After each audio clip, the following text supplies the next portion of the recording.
Assalamualaikum warahmatullahi wabarakatuh. Selamat pagi teman-teman. Di sini kami dari kelompok 3 akan mempresentasikan tugas mata kuliah pembelajaran berdiferensiasi dengan dosen pengampu Bapak Ahmadi SPD MSI.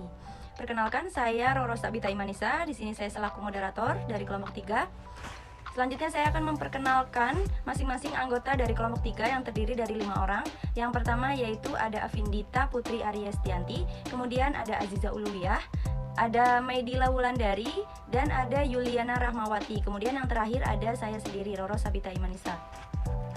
Di sini saya Maidila Wulandari akan menyampaikan pokok bahasan yang akan kita bahas pada presentasi kali ini. Pokok bahasan yang pertama adalah tentang definisi dari pembelajaran berdiferensiasi. Kemudian pokok bahasan yang kedua adalah ciri-ciri pembelajaran berdiferensiasi. Pokok bahasan yang ketiga adalah tentang keragaman anak di kelas. Kemudian pokok bahasan yang keempat adalah teori pendukung tentang pembelajaran berdiferensiasi. Sebelumnya, apakah kalian pernah mendengar tentang pembelajaran berdiferensiasi? Kemudian, apa itu pembelajaran berdiferensiasi? Nah, mari kita bahas bersama-sama tentang pembelajaran berdiferensiasi.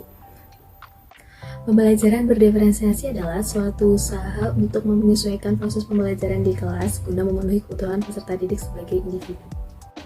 Selain itu, pembelajaran berdiferensiasi adalah pembelajaran yang memberi keleluasaan dan mampu mengakomodir kebutuhan belajar peserta didik untuk meningkatkan potensi dalam dirinya dengan melakukan pemetaan terhadap 3 aspek, yaitu kesiapan belajar, minat belajar, dan profil belajar yang berbeda-beda bagi peserta didik. Baik, selanjutnya saya Afindita akan melanjutkan penjelasan mengenai 3 ciri pembelajaran berdiferensiasi. Yang pertama adalah pembelajaran berfokus pada konsep dan prinsip pokok. Kenapa?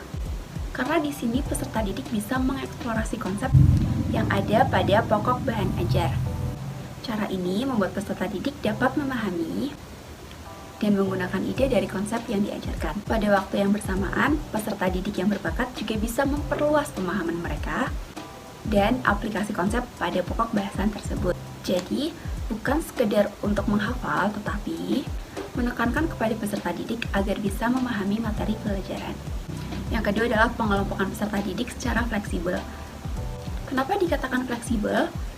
Karena peserta didik yang memiliki bakat biasanya belajar dengan berbagai pola, seperti belajar sendiri, berpasangan, ataupun berkelompok.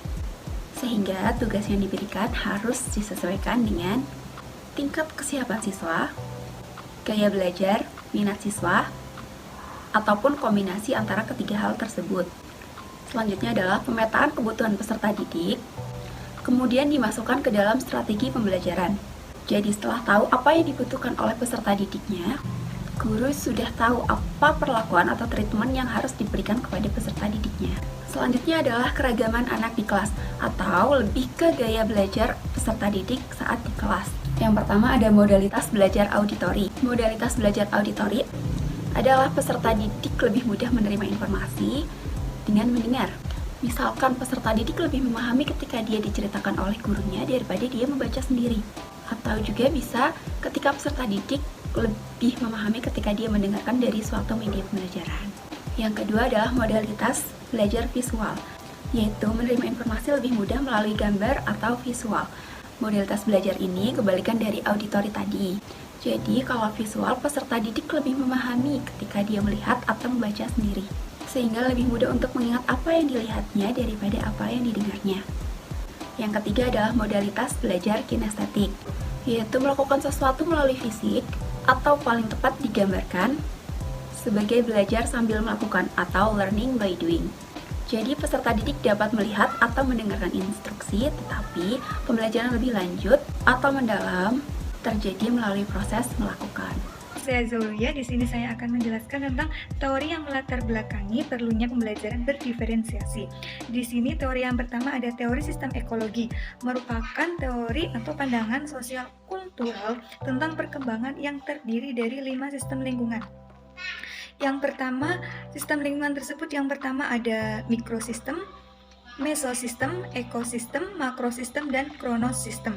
Yang pertama ada mikrosistem, merupakan subsistem yang mempunyai interaksi langsung dengan individu yang terdiri dari keluarga individu, teman-teman sebayanya, sekolah, dan lingkungan. Kemudian yang kedua ada mesosistem, merupakan lingkungan yang ada di sekitar individu seperti sekolah dan komunitas. Yang ketiga ada ekosistem, adalah suatu sistem ekologi yang terbentuk oleh hubungan timbal balik tak terpisah antara makhluk hidup dengan lingkungannya. Kemudian yang keempat ada makrosistem, adalah sistem lapisan terluar dari lingkungan anak. Contohnya ada ideologi negara, pemerintah, tradisi, agama, hukum, adat istiadat, dan lain sebagainya. Kemudian yang kelima ada kronosistem, yaitu dimensi waktu yang menuntun perjalanan setiap level sistem dari mikro makro. Sistem ini mencakup berbagai peristiwa hidup yang penting pada individu dan kondisi sosial kultural. Kemudian teori yang kedua ada teori multiple intelligence. Di sini ada 8 macam-macam intelligence. Yang pertama ada musikal, di mana musikal ini adalah kemampuan individu dalam bermusik. Kemudian yang kedua ada smart people, di mana smart people ini tidak hanya tentang edukasi atau tentang pendidikannya, tapi juga bisa berupa tentang karakter dari individu tersebut. Kemudian yang ketiga ada body smart. Di sini body smart berarti adalah individu yang gemar berolahraga dan beraktivitas fisik. Kemudian yang keempat ada picture smart. Di sini picture smart adalah kecerdasan hubungan yang berhubungan dengan gambar dan ruang. Biasanya orang dengan kecerdasan ini bisa membayangkan sesuatu meski sesuatu itu tidak ada di depan matanya. Kemudian yang selanjutnya ada kecerdasan natural, di mana kecerdasan ini merupakan kemampuan dalam mengenal dan mengklasifikasikan berbagai spesies termasuk flora dan fauna dalam suatu lingkungan. Kemudian yang selanjutnya ada word smart, adalah kemampuan anak dalam berbahasa. Bentuknya seperti kecerdasan dalam menulis maupun membaca. Selanjutnya ada kecerdasan berlogika. Biasanya kecerdasan ini berhubungan dengan matematika atau dengan menghitung, mengukur, dan menyelesaikan hal-hal yang bersifat matematis.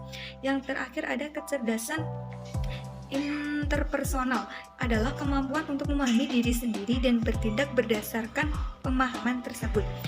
Saya Yuliana Rahmawati. Di sini saya akan menjelaskan tentang teori Zone of Proximal Development. Teori of Proximal Development merupakan jarak antara tingkat perkembangan sesungguhnya yang didefinisikan sebagai kemampuan pemecahan masalah secara mandiri dan tingkat perkembangan potensial yang didefinisikan sebagai kemampuan pemecahan masalah di bawah kemampuan bimbingan orang dewasa atau melalui kerjasama dengan teman sejawat yang lebih mampu.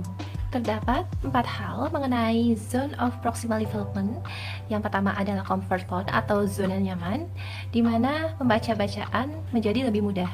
Yang kedua ada explorasi zone atau zona eksplorasi, membaca bacaan untuk penjelajah tantangan.